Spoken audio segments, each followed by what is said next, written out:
The third station of the cross, Jesus falls for the first time.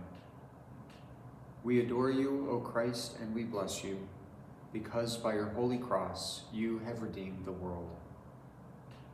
A reflection by Bishop Robert Barron. On the way to Calvary, Jesus, the Son of God, fell under the weight of the cross. Some years ago, I delivered a homily on the subject of God's benevolent and providential direction of the cosmos. I felt the sermon had been inspiring and informative, and the numerous people who complimented me afterward confirmed my own assessment.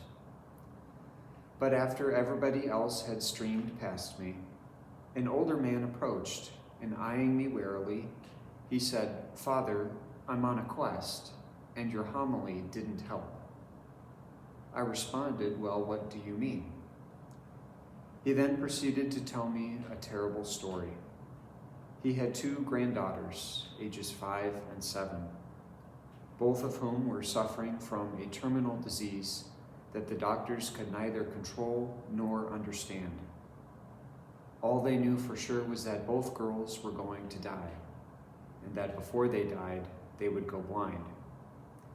He told me that the elder daughter had just lost her sight, and the younger was lying awake at night crying in terror as she contemplated her own future. "Father," he said, "my quest is to find out why God is doing this to my granddaughters.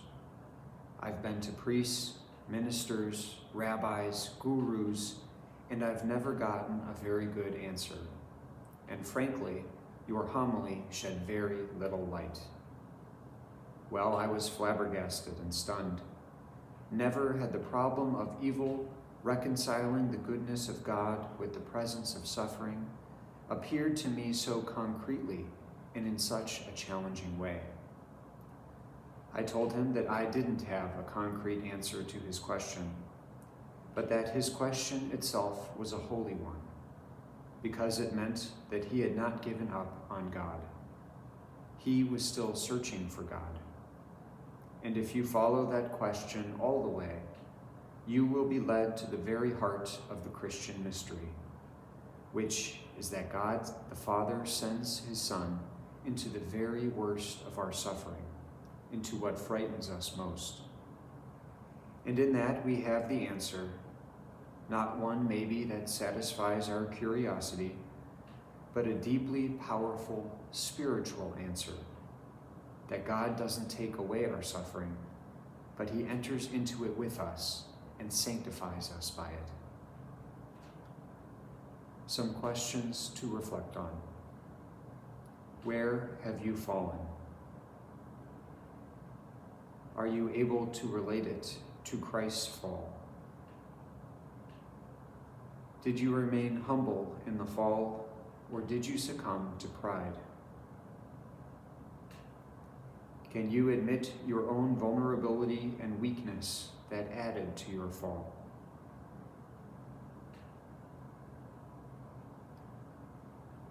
After you have thought and prayed about these questions, please recite one Our Father, one Hail Mary, and one Glory Be.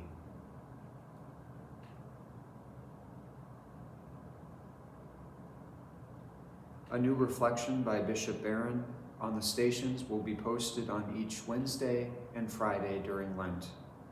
Mark your calendar and come back to Christ the King website often. May God bless you.